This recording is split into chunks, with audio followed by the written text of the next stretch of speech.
তিনটি প্রস্তাব। আমরা জানি জাতীয় ঐক্যের দুটো দিক, একটি হচ্ছে সিম্বলিক আর একটি হচ্ছে তত্ত্বগত দিক।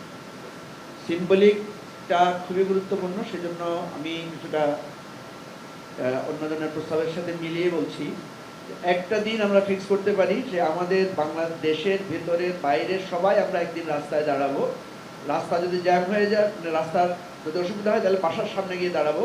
অন্তত আমাদের ন্যাশনাল ফ্ল্যাগ আর কোনো একটা সিম্বলিক, সেটা সাদা পতাকা হতে পারে বা অন্য কিছু হতে পারে, এটা নিয়ে আমরা সারা বাংলাদেশে একটা ছবি থাকবে যে হিন্দু, মুসলিম, বৌদ্ধ, খ্রিস্টান মন্দিরের সামনে, মসজিদের সামনে, স্কুলের সামনে, সব জায়গায় আমরা একটা সিম্বল নিয়ে দাঁড়াবো। এরকম একটা তারিখ বা সময় যদি আপনারা ঠিক করে দেন, এটা হবে একটা সিম্বলিক ন্যাশনাল ইউনিটির আমরা চিহ্ন রাখতে চাই, নাম্বার 1।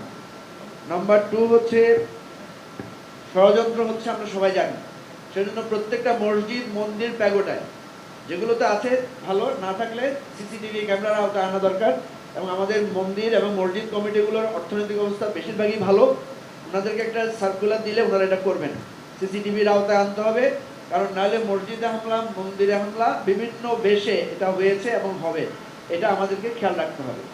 3 নম্বর যেটা বলছি, যে একটা কমন চার্টার আমাদের যে পররাষ্ট্রনীতির একটা তৈরি করা দরকার, এবং আরও সিম্বলিক ঐক্য, এবং যেই কথাগুলো আমাদের জাতীয় ভারত নীতি যেটা, এটার ব্যাপারে আমরা সবাই একটা সম্মিলিত স্বাক্ষরে আসতে পারি যে আমাদের রাষ্ট্র পরিবর্তন হলেও এই পররাষ্ট্রনীতির এই জায়গাগুলো আমাদের কখনোই পরিবর্তন হবে না।